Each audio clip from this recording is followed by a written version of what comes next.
एक बार की बात है, सुषमा अपने पूरे परिवार के साथ खुशी खुशी मोहन नगर में रहती थी। उसकी 2 बहुएं थी, पल्लवी और शिवानी। एक दिन दोनों बहुएं रसोई में काम कर रही होती है कि तभी उनकी सास सुषमा उन्हें बुलाती है। अरे बहू, जरा इधर तो आना।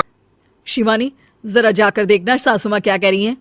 दीदी आप ही देख लो ना जाकर, आपको भी तो सुनाई दे रहा है।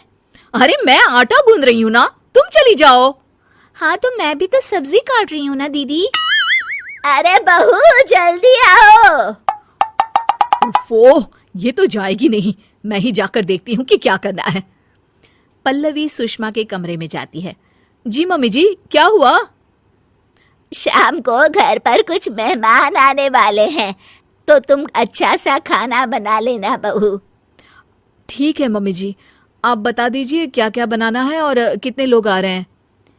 सुनील की मौसी जी और उनका पूरा परिवार आ रहा है। कुल मिलाकर 3 लोग और हमें मिलाकर हुए 9 लोग। तो अभी से ही तैयारी करना शुरू कर दो।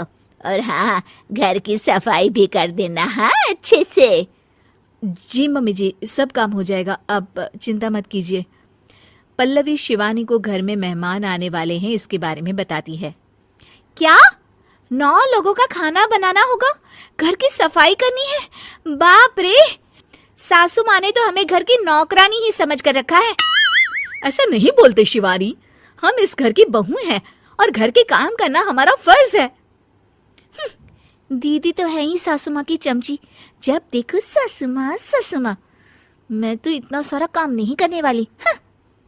शिवानी कपड़े लेकर गमला साफ कर रही होती है और चक्कर आने का नाटक करने लगती है। मेरा सर चकरा रहा है। तभी वहां पल्लवी और सासू माँ जाते हैं। अरे बहू, क्या हो गया तुम्हें? मम्मी जी, बहुत तेज सर में दर्द हो रहा है।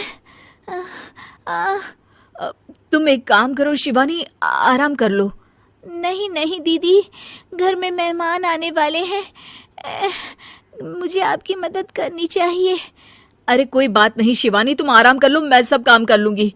ठीक है दीदी, अगर आप इतना कह रही हैं तो आराम कर लेती हूँ। शिवानी आराम से अपने कमरे में मैगजीन पढ़ रही होती है। इसे कहते हैं आराम की जिंदगी। इतना सारा काम। चलो सारा काम खत्म हो गया, शिवानी को देख आती हूँ।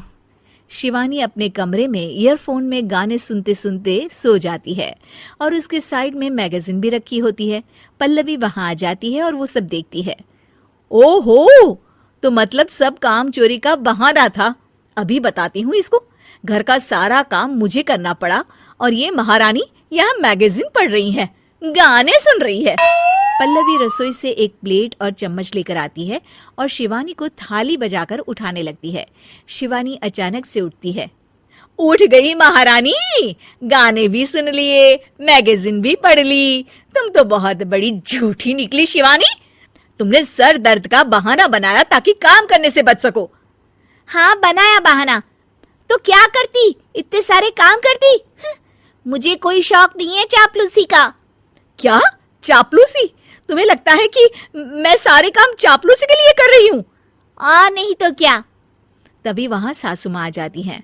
अरे बहू, वो लोग बस आने ही वाले हैं, तुम तैयारियां कर लो। जी सासू माँ, तुझे तो मैं बाद में देखती हूँ। सब खाना खाने बैठते हैं और खाना शुरू करते हैं। तभी सुनील की मौसी बोलती है। वाह भाई वाह, खाना तो बहुत ही अच्छा बना है सुषमा जी, एक एक चीज में क्या स्वाद है। ये सुनकर शिवानी मुंह बना लेती है। उसे अपनी जेठानी की इतनी तारीफ रास नहीं आती। आपकी बहुएं तो बहुत ही अच्छा खाना बनाती हैं। हाँ, बनाती तो दोनों ही अच्छा है, पर आज ना ये सारा खाना बड़ी बहू ने बनाया है।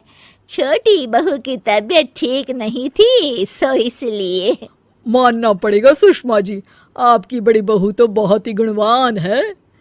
पल्लवी की तारीफ सुनकर शिवानी को जलन होती है। पल्लवी ये सुनकर खुश हो जाती है और शिवानी की तरफ देखकर उसे चिढ़ाती है। कुछ देर बाद मेहमानों के जाने का वक्त हो जाता है। मौसी जी सबके लिए उपहार लाई होती है। वो सबको शगुन के पैसे देती हैं और अंत में पल्लवी के पास आती है। तुम्हारे लिए शगुन का लिफाफा तो है ही, पर बहू तुम्हें एक और उपहार भी मिलेगा इतना अच्छा खाना बनाने के लिए। मौसी अपने सोने के कंगन निकालकर पल्लवी को पहना देती है। ये लो, ये मेरे मनपसंद कंगन है, अब से ये तुम्हारे हुए। धन्यवाद मौसी जी। ये देखकर शिवानी तो पूरी तरह से जल जाती है और गुस्से से रसोई में चली जाती है। तभी वहां पल्लवी आ जाती है और उसे अपने कंगन दिखाने लगती है। देवरानी जी, अब आपका सर दर्द ठीक तो है ना? मुझे लगता है कि अब सर दर्द शुरू हो गया होगा आपका।